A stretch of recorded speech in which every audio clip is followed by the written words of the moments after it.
Season 1 for ranked battles in Pokemonlegendsza has concluded, and Season 2 has started. Yo, update from the future, we're already rank A in Season 2, we in there. Let's go. I'd like to show you the strategy I've been using to get and maintain rank A and continue to win games on the ranked ZA ladder, so that you can win games in Season 2 and reach rank A yourself. My strategy for rank A play thus far has been to have each of my 3 Pokemon be something that is both extremely bulky and can dish out tons of damage. Bruisers thrive in this battle system. You want each Pokemon to survive as long as possible as to not give opponents any points, but also be able to pick up as many knockouts as they possibly can to gain points.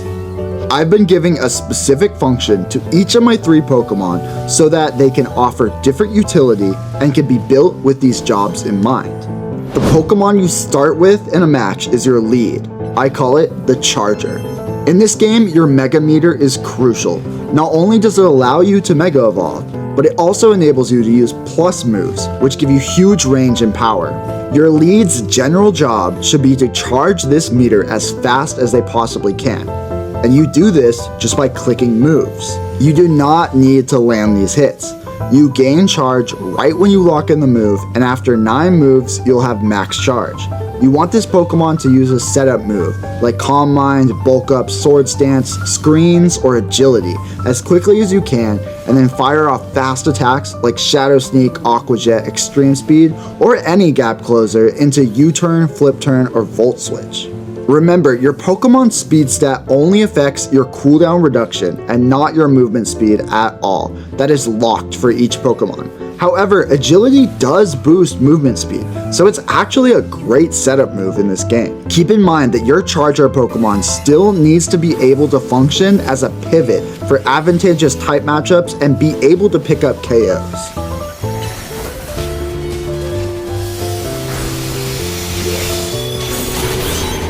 Your second Pokemon is your Mega Evolution. I name it the Killer. Once you've charged your Mega Meter, you usually will want to pivot into your Mega Pokemon. I know a lot of teams do decide to run 2 Mega Pokemon on the same team, which does give you great flexibility and is an option, but I believe you lose more than you gain on average by giving up an additional item. Any Pokemon, even your non-Megas, can use plus moves, so you're always able to get value out of your Mega Charge. However, you cannot Mega 2 Pokemon at once, so the only thing you gain from having multiple Megas on the same team is the flexibility of being able to choose one over the other for different situations. This isn't to say it is wrong or bad to have multiple Megas on the same team, but I do believe it is usually not preferred.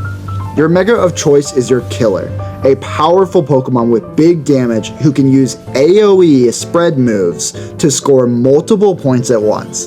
This mon will in general be used to get most of your knockouts in a match.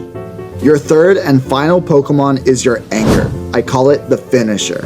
Your final Pokemon is something that you can rely on to pivot into better type matchups or bring in to finish off low health Pokemon. Usually this wants to be a Pokemon with a quick gap closer to get in and finish things off before others can. It needs to be powerful, just like your Mega, so that it can pick up KOs, but it still serves a different function. Maybe you don't need quite as many spread or AoE attacks on it, but having fast single target attacks like E-Speed or Thunderbolt can be really valuable.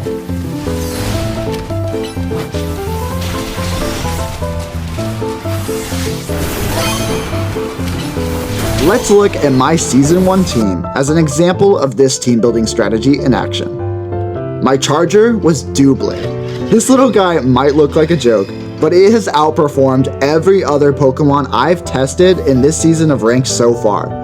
We all know Aegislash is one of the worst things you could possibly include on your team, since its stance change mechanic is a waste of time and leaves you vulnerable unless you protect after every attack. But in this game, Doublade has most of the strengths of Aegislash without the back-breaking drawback. It is a solid attack stat and a staggering 150 defense, so that plus an Eviolite is an absurd defense stat that allows it to take super effective earthquakes with ease. That'll bait opponents into weakening the field, allowing you to potentially swoop in for a quick knockout with Shadow Sneak or Iron Head. Of course, as this team's charger, Doublade's main function is to drop into battle quickly, set up a sword stance or reflect, and start shadow sneaking and firing off other quick attacks until you're ready to switch. With max special defense and HP investment, holding a Violet, it is a reliable tank for the team. I tested out a small one for a while to help it avoid attacks, but found that having an increased Shadow Sneak hitbox was more important, so I started to go with an XL. This thing is incredibly slow, but low speed doesn't matter all too much in this ranked multiplayer system. Of course, it's strictly better to have higher speed, but not at the cost of other stats. Most speedy Pokemon end up sacrificing bulk, and if you EV train speed over damage or bulk, you are missing out. The difference between 1v1 and 1v3 is staggering. In my opinion, speed is the least important stat in ranked battles, but I think it's one of the best in 1v1 situations. It lowers your cooldown so that you can just run around, dodge attacks, use a lot of healing moves, setup moves, and draining moves to keep yourself healthy and your stats high. However, when you have 3 opponents, you are just more likely to die before being able to utilize the game cooldown reduction since their bulk has been neglected. The same is true for healing moves. They are incredible in 1v1, but in general a waste of a move slot in ranked. Some draining moves are still solid choices, like Giga Drain or Draining Kiss, but they are usually still less viable options than moves that just do more damage. Sometimes speed is a good investment though, like on glass cannons like Gardevoir or Greninja for example, but just speaking generally here.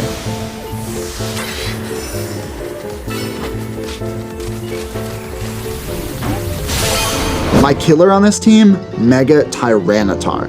This beast is pretty straightforward. It has its massive spread moves in Stone Edge and Earthquake for picking up multiple knockouts, Stab Crunch, and it has Heavy Slam as a gap closer and an amazing coverage option for fairy types. Coverage is incredible in this game because you only have 3 switches until you die. If someone pivots to something that is supposed to have a good matchup, and you throw out a surprise super effective attack that makes them switch again, that puts a ton of strain on their 3 switch limit. Additionally, having a gap closer on your Mega is extremely strong. It allows you to jump in, get some damage, Mega Evolve for the untargetable and invincible frames, then you're right in the fight, ready to drop a huge AoE move. This Tyranitar can go in with Heavy Slam, Mega Evolve, and an Earthquake or Stone Edge.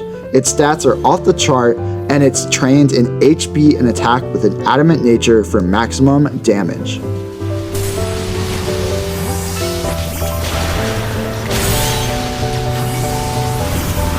Lastly, my finisher. Here, it's Dragonite. With insane gap closers like Extreme Speed, Dragon Rush, and Fly, Dragonite is a perfect anchor. It's able to do quick, solid damage to pick up KOs, and is very bulky too. Mine is trained in HP and attack, also with an adamant nature. It is also holding an Assault Vest to make it even tankier, but Citrus and Yache Berry are great choices too. You can go with a bunch of different attacks on this thing, in addition to your gap closers, spread moves like Earthquake, or coverage like Thunder Punch and Ice Punch. Berries and other single-use items are much better in this game than in most other games, because you get them back once any of your Pokemon gets knocked out and you're reset. The Ice Protection Berry Yache is incredible on dragons like Garchomp and Dragonite. The Ground Protection Berry Shuka on electric types, and Citrus Berry too is an incredible form of sustain on things like Glaceon or Goodra. Some of the common good items from other games like Assault Vest and Life Orb retain their great usage here, but there's some other great item options that weren't as useful in other games like Quick Claw, White Herb with moves like Close Combat or Draco Meteor, and Normal Gem or Silk Scarf with Extreme Speed or Quick Attack. This entire team is physical, which in any other Pokemon format would be a big red flag, but not here. In general, physical attackers are better because their hits are more reliable to land. But there are of course some exceptional special attack exceptions, like Heat Wave, Thunderbolt, Earth Power, Dazzling Gleam, Psychic, Blizzard, and Hurricane as a few examples. If there's an extremely physically defensive Pokemon on the field, you can just focus on a different target, so it's not a huge deal to have an all physical or all special team. Remember that size matters, and XL is almost always better because it increases the hitboxes of your attacks. Sure, extra small will make your hitbox smaller and thus you are harder to hit, but getting points is more important than denying points since you have multiple opponents. Denying a KO and missing a KO puts you both at 0, which is worse than a situation where you're giving a KO and getting a KO, which sets you both to 1. Of course, small is still a good option on a lot of different Pokemon, but in general, the alphas are best. Here's the defensive spread of the team. You want your team to be able to cover each other's weaknesses very well, because you only have 3 Pokemon, and you also want many options for dealing super effective damage. Pivoting is extremely important. The classic type cores are good, like Fire, Water, Grass, and Steel, Fairy, Dragon, but I wouldn't obsess over it. It's a small Pokedex, which means it's going to be hard to find the perfect trio. Get creative versus just slapping any random Steel, Fairy, Dragon core together. Additionally, when in battle, don't forget to heavily prioritize the power-ups that spawn.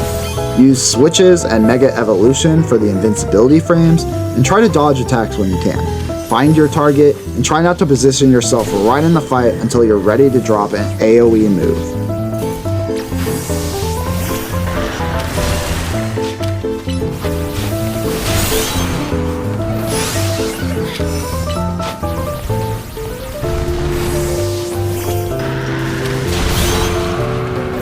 Here's another team I was using to climb with. It has Feraligatr as the charger, Chandelure as the mega, and Crocodile as the anchor.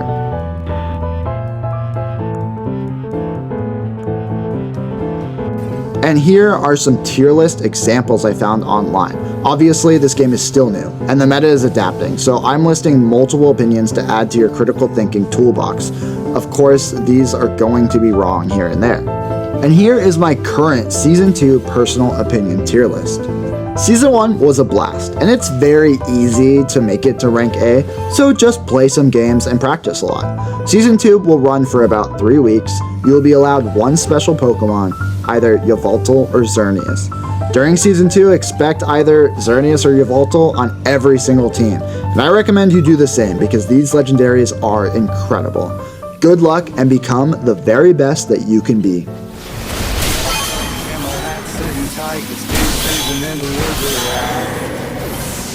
This season, it's a time of year when the leaves crunch and the skies are clear.